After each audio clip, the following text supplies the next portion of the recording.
जय हिंद दोस्तों, हमारे YouTube चैनल में आप सभी का स्वागत है। मैं हूं मनीषा। दोस्तों, कई सारे एस्पिरेंट और स्टूडेंट ऐसे हैं जो अभी 12th क्रॉस किए हुए हैं और ग्रेजुएशन में जाने वाले हैं, लेकिन साथ ही उनके मन में एक सवाल है कि मुझे IAS ऑफिसर बनना है और IAS ऑफिसर बनने के लिए मैं कौन सा सब्जेक्ट चूज करूं, क्योंकि कई सारे स्टूडेंट ऐसे होते हैं जिनका 12th तक जो स्ट्रीम होता है, सब्जेक्ट होता है, वो अलग होता है।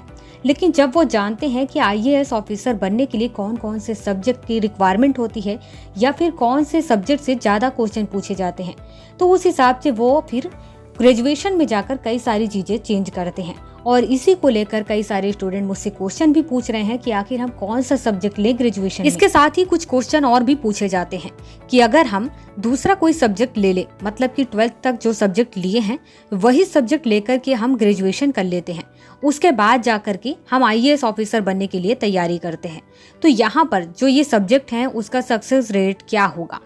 इसके बाद अगर हम आर्ट सब्जेक्ट ले लेते हैं तो फिर यहाँ पर IAS ऑफिसर बनने के लिए आर्ट सब्जेक्ट का क्या सक्सेस रेट होगा। दोस्तों, कुछ चीजें मैं आपको पॉइंट बाय पॉइंट बताऊंगी, आप अच्छे से समझना, उसके बाद ही ये सारी चीजें डिसाइड करना। दोस्तों, आपको बताना चाहूंगी कि सबसे पहले IAS ऑफिसर हो या PCS ऑफिसर बनने के लिए आपको सिलेबस पता होना चाहिए। जब आप सिलेबस देखेंगे, प्रीवियस ईयर का क्वेश्चन पेपर देखेंगे, तो उस हिसाब से आप समझ पाएंगे कि आपको ग्रेजुएशन में कौन सा सब्जेक्ट लेना चाहिए। अब आप सभी सोच रहे होंगे कि आखिर हमें यहाँ पर 12th के बाद ही आखिर सिलेबस और प्रीवियस ईयर का क्वेश्चन पेपर क्यों देखना है। अभी तो हम ग्रेजुएशन के बारे में बात कर रहे थे, तो मैं आपको इसलिए बता रही हूँ क्योंकि आपको ग्रेजुएशन का जो सब्जेक्ट चूज करना है वो यहीं से चूज करना है और दो चीजों को ध्यान में रखते हुए करना है।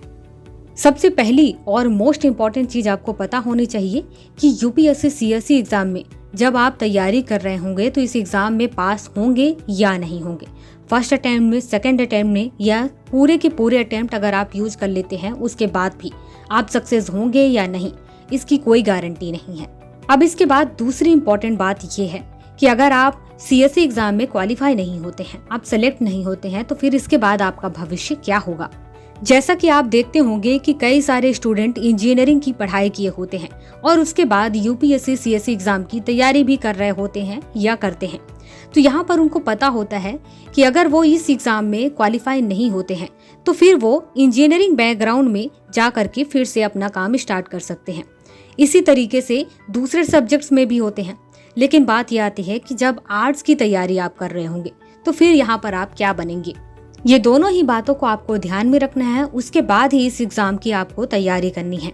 अब हम बात करते हैं सक्सेस रेट की कि आखिर आप आर्ट सब्जेक्ट ले लेते हैं तो उसका सक्सेस रेट क्या होगा, और अगर आप कोई दूसरा सब्जेक्ट लेते हैं आर्ट के अलावा तो उसका सक्सेस रेट यहाँ पर क्या होगा। दोस्तों, ये चीजें डिपेंड करती है उस इंसान पर जो पढ़ाई करता है। मतलब कि किसी किसी के पढ़ने का तरीका ऐसा होता है कि वो एक बार पढ़ते हैं और वो उसे बहुत अच्छे तरीके से समझ लेते हैं और वो उनको याद भी होता है। उनके पढ़ने की कैपेसिटी बहुत अच्छी होती है, याद रखने की कैपेसिटी बहुत अच्छी होती है। यहाँ पर ऐसे स्टूडेंट क्या करते हैं कि जब वो आर्ट सब्जेक्ट में पॉलिटी, जियोग्राफी, हिस्ट्री सब्जेक्ट ले लेते हैं तो इसके साथ ही जब इसे पढ़ते हैं, समझते हैं, उनको याद भी हो जाता है, तो UPSC CSE एग्जाम के और भी सब्जेक्ट को वो अपने साथ लेते हैं और उसको भी तैयार करते हैं और उनकी तैयारी ग्रेजुएशन टाइम पर ही बहुत अच्छी हो जाती है। तो फिर यहाँ पर जो इस टाइप के स्टूडेंट हैं उनका एग्जाम को क्लियर करने का जो सक्सेस रेट है वो ज्यादा अच्छा होता है। अब हम बात करते हैं ऐसे स्टूडेंट्स की जो बार बार पढ़ते हैं, उसके बाद भी उनको चीजें याद नहीं रहती हैं, समझ में नहीं आती हैं, बहुत लंबा टाइम लगता है इन सारी चीजों को पढ़ने में, समझ, नोट्स बनाने में। तो फिर ऐसे स्टूडेंट क्या करें। मान लीजिए कि ऐसे स्टूडेंट आर्ट सब्जेक्ट ले लेते हैं और उसे पढ़ते हैं, बार बार पढ़ते हैं, फिर धीरे धीरे करके 2-3 साल में ये सारी चीजें याद भी रखते हैं। तो ऐसे टाइम पर जब वो फर्स्ट अटेम्प्ट में एग्जाम देते हैं तो यहाँ पर भी सक्सेस रेट अच्छा होता है, लेकिन जिनके पढ़ने की कैपेसिटी, याद रखने की कैपेसिटी ज्यादा अच्छी है, उनके मुकाबले इनका सक्सेस रेट थोड़ा कम होता है। दोस्तों, आज की ये वीडियो आपको कैसी लगी हमें लाइक या कमेंट के माध्यम से जरूर बताएं। अगर आप हमारे चैनल पर नए हैं तो आप हमारे चैनल को सब्सक्राइब कर सकते हैं। UPSC और PSC से रिलेटेड लगभग हर जानकारी हमारे चैनल पर आसान भाषा में दी जाती है। आज के लिए इस वीडियो में केवल इतना ही। मिलते हैं नए वीडियो में नई जानकारी के साथ। तब तक के लिए जय हिंद।